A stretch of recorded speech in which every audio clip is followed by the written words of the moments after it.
do anything that we don't want to. The only thing we do is what we do want to, which is make the record. Do you remember the enigmatic frontman of Talk Talk? Yeah, that's none other than the musical genius of Mark Hollis. But what do you know about him? This video will tell you all about his life, death, and the untold truths that are still hidden under the dark.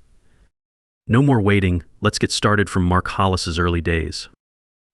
Mark David Hollis was born on January 4th, 1955, in Tottenham, London, to Dennis and Margaret Hollis. As the middle child of two brothers, Mark's early life remains somewhat enigmatic, reflecting his well-known preference for privacy and reluctance to engage in interviews throughout his career. In 1962, his family relocated from London to Raleigh, Essex, where Hollis began attending Swain Grammar School, now known as Swain Park School, in 1966. His academic journey was marked by a restless spirit and a growing passion for music. After completing his O-levels in 1971, Mark Hollis left Swain Grammar School and decided against finishing his A-levels, citing the lack of rules and structure as a primary reason. During this period, he balanced part-time studies with work in an industrial laboratory. In 1975, he secured a place at the University of Sussex to study child psychology, but his love for music soon took precedence, and he abandoned his studies in 1976 to pursue a career in music full-time. This decision was accompanied by what Hollis later described as a succession of horrible jobs, as he remained dedicated to honing his songwriting skills. Mark often reminisced about his eagerness to return home and immerse himself in writing songs and lyrics. He would jot down ideas on bits of paper, eagerly waiting for the moment when he could put everything down on tape. His older brother, Ed Hollis, played a pivotal role in his early musical journey. Ed, a disc jockey, producer, and manager of several bands, including the Canby Island pub rockers Eddie and the Hot Rods, provided invaluable support and encouragement. With Ed's guidance, Mark formed his first band, The Reaction. The Reaction's music echoed Mark Hollis's infatuation with the raw intensity of early garage rock, which was represented in the landmark collection album Nuggets, which was released in 1972. The Reaction emerged during the revolutionary post-punk era. In the course of Hollis's musical journey, The Reaction was a brief but significant chapter that laid the groundwork for what would eventually become Talk Talk. During the year 1977, The Reaction made a demo for Island Records, which included the song Talk Talk, Talk Talk. This music was included on the punk collection titled Streets, which was issued by the label Beggars Banquet, which was only being started. An early draft of what would eventually become Talk Talk's hit Talk Talk, which was released in 1982, was written by Hollis entitled Talk Talk, Talk Talk. George Gimmark, a music reviewer, said that The Reaction's performance of the song was almost twice as fast and had an altogether different vibe in comparison to the more polished version that was released in 1982. The attitude of the post-punk movement was reflected in the performance of The Reaction, which was characterized by its rawness and sense of urgency while capturing the spirit of the moment. In 1978, Island Records issued the one single that The Reaction had ever released.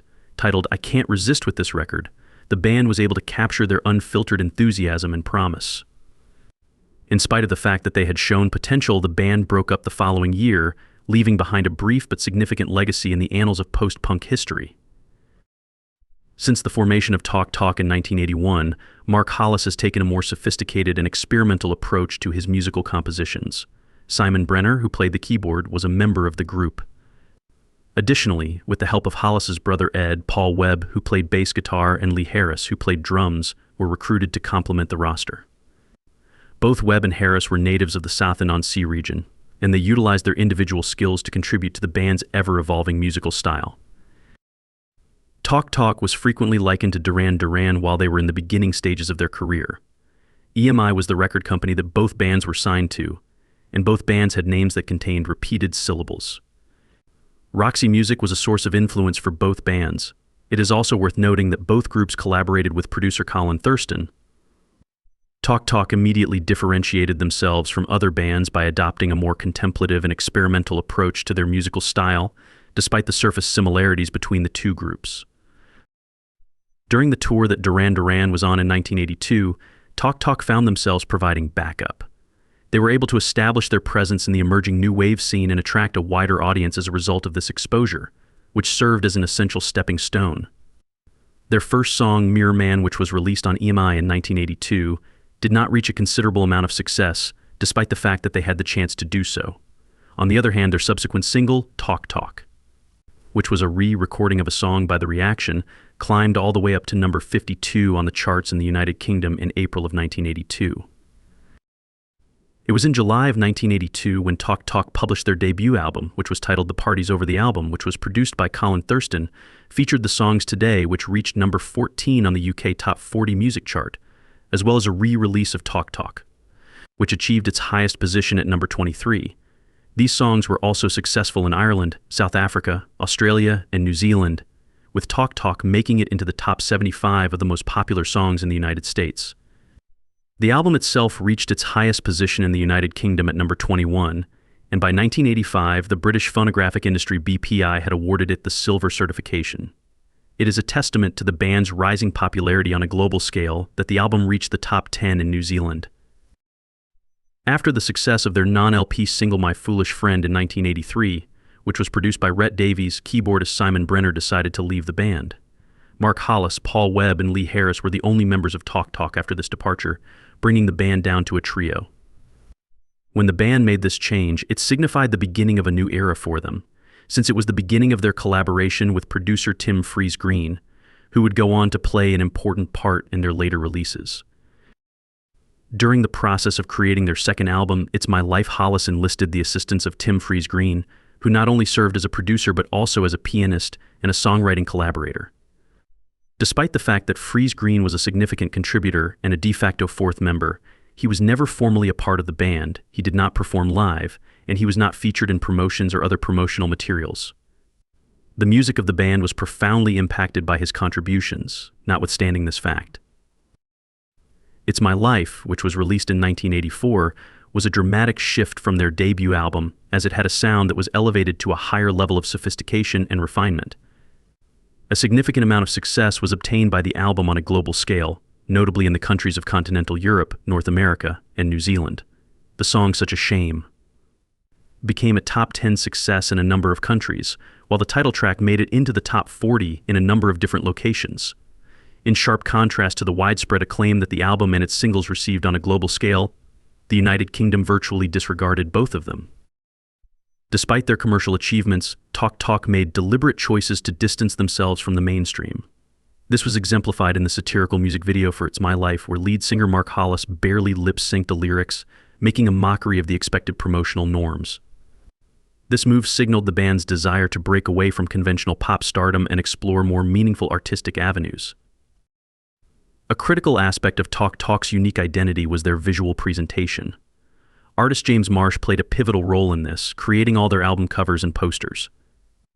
Marsh's surreal and intricate artwork became synonymous with Talk Talk, adding a visual depth that complemented their evolving sound. His designs were not just marketing tools but extensions of the band's artistic expression. The Color of Spring, released in 1986, was a commercial and critical success that provided Talk Talk with the resources and confidence to push their boundaries further. The album's rich, organic sound and introspective lyrics resonated with a broad audience, reaching number 8 on the UK charts and achieving gold status. This success laid the groundwork for their next, more experimental project. Released in 1988, Spirit of Eden marked a significant departure from Talk Talk's previous work.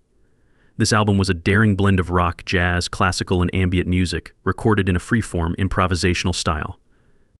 Despite its critical acclaim and a place in the UK Top 20, the band refused to tour or make music videos for Spirit of Eden, limiting its commercial potential.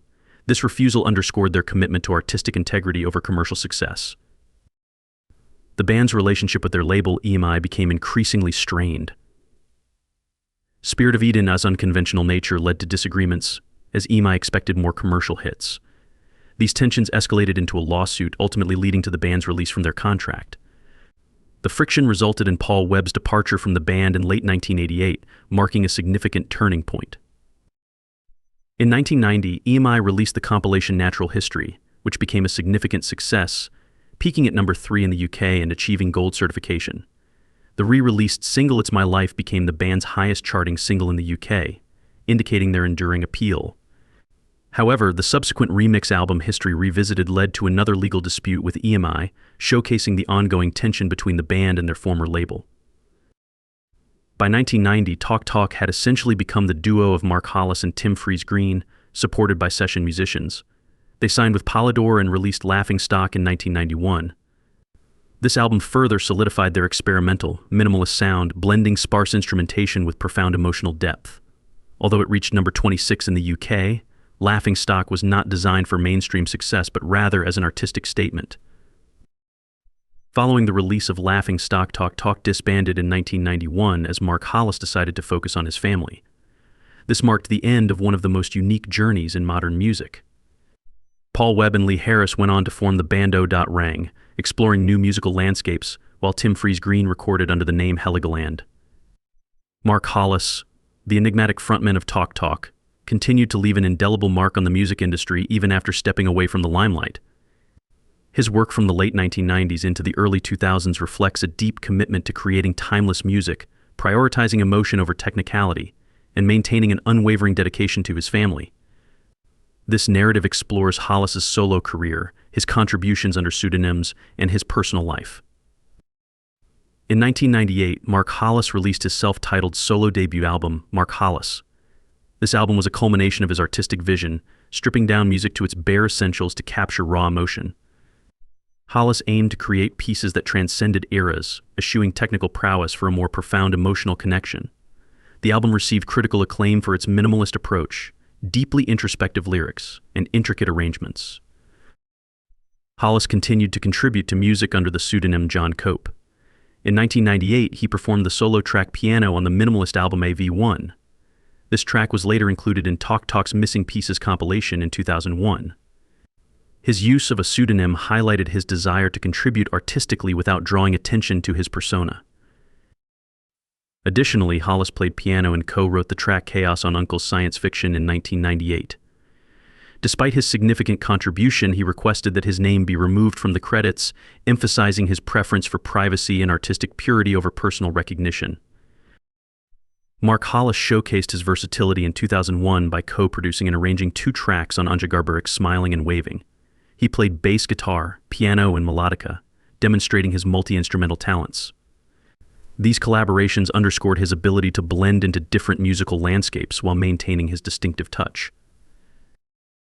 Following his solo ventures, Hollis largely retired from active music making, choosing to prioritize his family. He articulated his decision by saying, "I choose for my family. Maybe others are capable of doing it, but I can't go on tour and be a good dad at the same time." This statement encapsulated his unwavering commitment to being present for his family, a value that took precedence over his career. Despite his withdrawal from the spotlight, Hollis continued to be celebrated in music circles as an artist who prioritized artistic integrity over commercial success. He became a benchmark for contemporary musicians, embodying the principles of authenticity and emotional depth in music. By the time of his solo album's release, Hollis had relocated from the countryside back to London to provide his sons with a more urban upbringing. In 1985, Hollis married Felicity Costello, known as Flick, a teacher in Hackney. The couple had 2 sons and resided in Wimbledon, London from 1998 until 2017, before relocating to Heathfield, East Sussex, where Hollis lived until his passing in 2019. Hollis's commitment to his family was evident in his decision to step back from the music industry. He chose a life that allowed him to be a dedicated father and husband, a choice that many admired. His marriage to Flick and their life together in London and later in East Sussex reflected a balance between his public persona and private life. His decision to cease Talk Talk's touring after 1986 and his retirement from the music industry in 1998 were driven by his desire to spend more time with his family. Sadly, on February 25, 2019, Mark Hollis reportedly passed away following a brief illness from which he never recovered, later confirmed to be cancer. He was 64 years old. After his death, many untold truths were revealed. 2 years before he passed away from cancer, Mark Hollis and his wife relocated from West London to the East Sussex market town of Heathfield in February 2019. They purchased a property at the end of a private track in Heathfield. Mark Hollis passed away from cancer in February 2019. The name of the residence, which was the Walled Garden, hit home for such a private individual who had previously been a prominent figure. Over the course of more than 20 years, Hollis had been maintaining a covert existence by residing behind tall walls. Mark Hollis, his first and ultimately his only solo album, was released in 1998. After the publication of this album, he decided to resign from the music industry. No notice was made to the general public. Following the completion of a contractual duty to Polydor, he just disappeared without a trace. As a result of his abhorrence of the music industry, Hollis never desired to achieve fame. The only thing that mattered to him was the music that he was producing, and nothing else. There are instances when Hollis' voice is hardly discernible on the final album, which was completely recorded with acoustic instruments and was characterized by its minimalist and simple nature. It is almost as if you are able to hear the growing stillness that appears to be closing in on him. It was not an easy situation for Talk Talk. The year 1981 marked the beginning of their existence, and throughout their early years they were mocked by the music press and seen as lightweights and poseurs. In the years after the publication of their second album in 1984, they enjoyed greater popularity in countries other than the United Kingdom, particularly in Germany, Italy, France, and the Netherlands. Much later, Hollis obtained a 2-album contract with Polydor, which included an advance of £2 million. Despite the fact that he was never extraordinarily wealthy, it is clear that he did not have to work, and the royalties from Talk Talk songs made his retirement easier and more feasible. After Hollis retired, he settled down in Wimbledon with his wife Felicity Costello, who was commonly referred to as Flick, and their 2 sons. They had a tranquil lifestyle there. Despite his refusal to participate in any interviews, he did not release any further tapes. Even his fellow former band members Paul Webb and Lee Harris, and his closest collaborator, the producer, multi-instrumentalist, and composer Tim Freeze-Green, ceased talking about Talk Talk. In what manner have the 2 of them interacted with one another? In light of the fact that a great number of things had been successful during the process of composing the music, what happened to cause the problems? Nobody was aware of it, or if they were aware of it, they chose not to admit it. The critical reputation of the show was reevaluated throughout the years when Hollis was not performing on Talk Talk. This was an important event that took place at that time. A new generation of musicians, led by Guy Garvey of Elbow and Tom York of Radiohead, referred to Spirit of Eden as a totemic work. This was something that was mentioned by the artists. There were several instances in which these musicians made allusions to the band and recognized it as a song. It was in the neighborhood of Hollis that a cult of personality established itself. It was stated that he was a visionary who was misunderstood, a pioneer of post-rock music, or an uncompromising innovator who was harassed by dishonest executives in the music industry. All of these statements were true. It was similar to the situation that occurred with the reclusive American writers Thomas Pynchon and J.D. Salinger, who lived a significant period of time before Hollis, that Hollis' choice to withdraw from the public eye resulted in an increase in the amount of attention that was received by him. If he was there, who precisely was he? What kind of a life can we expect from him? What prompted him to cease making music in the first place? His followers were compelled to look for answers to these riddles and enigmas in his songs, which were mysterious and quasi-mystical, or in interviews that he had done many years earlier. This was because the man himself did not communicate with his followers directly by any means. On the other hand, any music journalist who embarked on a journey in search of Mark Hollis would rapidly realize that they had arrived at a point where they could no longer go. To put it another way, they would run against the towering protective wall that Hollis had constructed around his life and work. In light of the fact that I finished doing one of the final interviews with Hollis, it is quite likely that he will be nomic when we finally find each other in person. While we were having a conversation in the afternoon over a pint of beer, I found him to be uncomfortable, occasionally inarticulate, and evasive. While we were having those chats, I found him to be evasive. We met in a bar in Wimbledon that he had chosen, and he refused to answer any of my questions. He did not accept that he was a Spurs supporter for whatever reason, despite the fact that I was aware that he was a Spurs fan or had been one in the past. I was aware of this information. In response to my attempt to explain the significance of one of his songs, he responded by saying core, or something quite similar in an effort to convey the significance of one of his songs. I was endeavoring. In spite of this, I never once considered the possibility that he was not telling the truth. Regarding this specific individual, do I have confidence in them? Does he have a firm belief that the activities he is participating in are the appropriate ones? In response to both of the questions, the answer was unequivocally yes. Contradiction was not an option in this situation. I was fascinated by the beauty of some parts of the music, particularly Wealth, which is the fragmentary piece that concludes Spirit of Eden and New Grass, from Laughing Stock. In addition to everything else, I loved the integrity of the music and was pleased by its beauty. The 2 of these artworks are both of the highest possible quality. The transcending aspect that had been included into each of these pieces was really stunning. Spirit of Eden of Talk Talk wasn't a mere nostalgic nod to the progressive rock era. Instead, it revitalized the open-minded experimental spirit of pre-punk rock fused with cutting-edge digital technology. Mark Hollis, alongside his co-writer and producer Tim Fries-Green, employed innovative techniques to edit and recombine a plethora of improvised sessions, creating a groundbreaking auditory experience.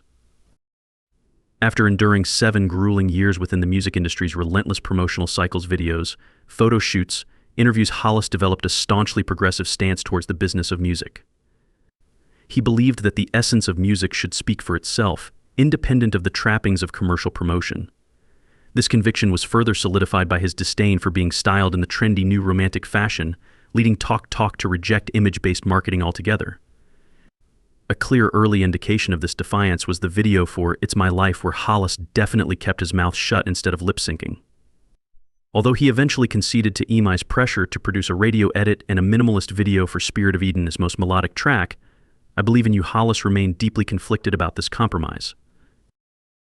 Talk Talk's approach was a stark departure from the inherently audio-visual nature of 80s pop.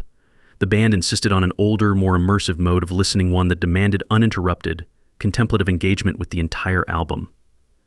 The optimal way to experience Spirit of Eden was in a single, focused sitting, preferably in the same dim lighting under which the album was crafted. Interestingly, it was the commercial success of their earlier, radio-friendly pop hits that financed these bold ventures into uncharted musical territories.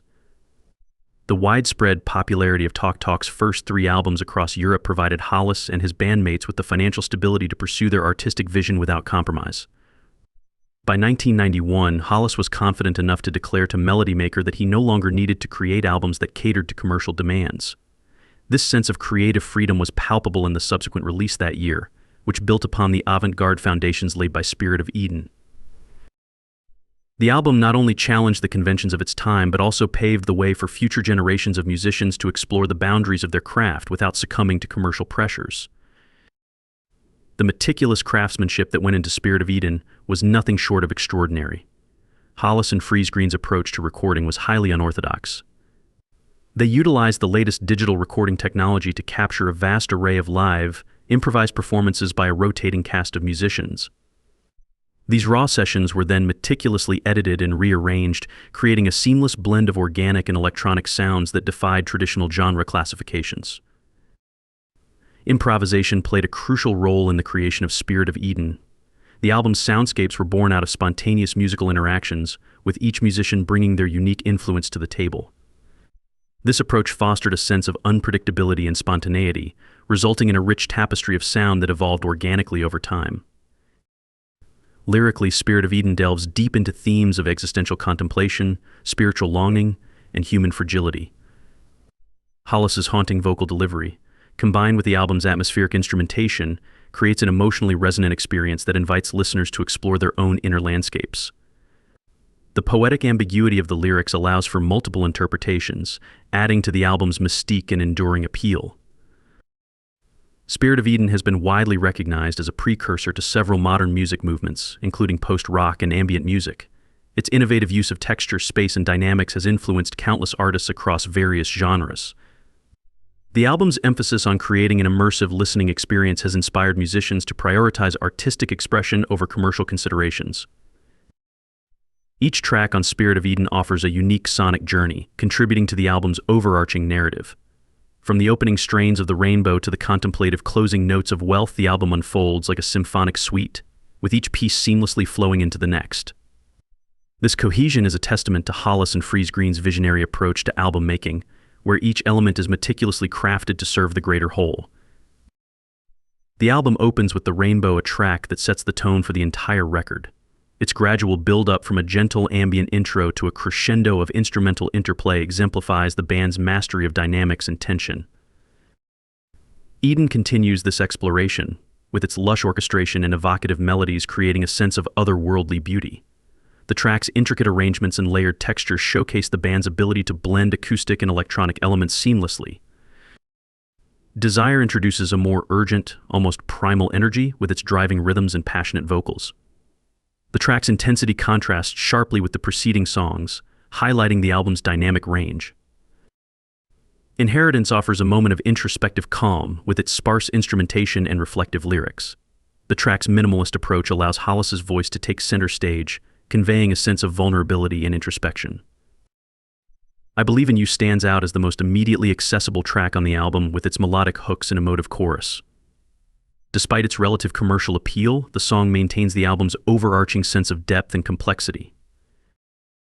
The album closes with Wealth, a meditative piece that encapsulates the themes of spiritual searching and existential reflection that permeate the record. Its serene, almost hymn-like quality provides a fitting conclusion to the album's sonic journey. The production process of Spirit of Eden was a technical marvel in itself. The use of digital technology allowed Hollis and Freeze Green to manipulate and reassemble the recorded material in innovative ways. This approach not only expanded the sonic possibilities of the album, but also challenged the conventional boundaries of music production. The duo's pioneering use of the studio as an instrument in its own right paved the way for future explorations in sound design and production. By treating the recording process as an integral part of the creative journey, they were able to craft a work that was both meticulously detailed and profoundly expressive. Spirit of Eden also drew heavily on influences from jazz and classical music. The album's improvisational nature and intricate arrangements reflect the spontaneity and complexity of jazz, while its structural coherence and thematic development bear the hallmarks of classical composition. This synthesis of genres resulted in a sound that was both timeless and forward-thinking. Upon its release, Spirit of Eden received mixed reviews from critics, many of whom were unprepared for its radical departure from mainstream pop conventions. However, over time, the album has been reevaluated and is now widely regarded as a masterpiece. Its influence can be seen in the work of numerous contemporary artists, and it continues to inspire new generations of musicians. The listener is taken on a lengthy journey across the final 2 albums of Talk Talk, as well as his solo work. The ultimate endpoint of this voyage is a type of post-rock minimalism, which features echoes of Maurice Ravel, Eric Satie, and Olivier Messiaen. There is nothing pompous or exaggerated about this music, which places equal importance on the silences and the pauses as it does on the sound. According to what the music critic Richard Williams had to say about Hollis at the time of his passing, he was one of the great originals of English music. Those albums have such a rare and uncommon beauty. Ben Wardle, who is a lecturer in music business at the University of Gloucestershire, has given himself the job of presenting Hollis' narrative by either going behind the wall or climbing over the wall. Because the biography was not written by the author, it is a narrative that was recounted from the outside. However, the author did not have any contact with Hollis' family and did not have access to any private files, journals, or diaries. He does not receive any information on the inner life of the artist. In a manner that is not surprising, the book starts off with the parents, the upbringing in Essex, the year that Hollis spent studying child psychology at Sussex University when he met Flick, and so on. The work is arranged chronologically, and Wardle follows life as it unfolds. Less than 20 pages are devoted to the unexplained long-last period of retreat. During this time, we learn that Hollis was friends with the head of music at the school where his boys attended, that he occasionally played golf, and that he loved riding a motorcycle. Keith Aspin, the former manager of Talk Talk, Mark Feltham, the harmonica player and one of Hollis' most trusted session musicians, and Phil Brown, the audio engineer who worked on the great albums, are among people that Wardle has interviewed. They assist him in filling in some of the gaps in the story, such as where Hollis was living at certain times, how the albums were recorded, and under what circumstances rumors about opium-laced sessions during the recording of Spirit of Eden are shown to be nonsense, and what it was like to be around Hollis, which was sometimes enjoyable and sometimes frustrating. The story is about an uncommon musician, and it is a traditional piece. In addition to being well-reported, authoritative, and written from the heart, it is vigilant, suspicious when it is most appropriate to do so. He continues to be an inspiration to musicians and music listeners alike with his forward-thinking mindset and distinctive approach to music. We really hope that you have found this video to be enjoyable. Remember to give this video a like and subscribe to receive other tales about the music industry's legends. Thank you for watching. Bye for now.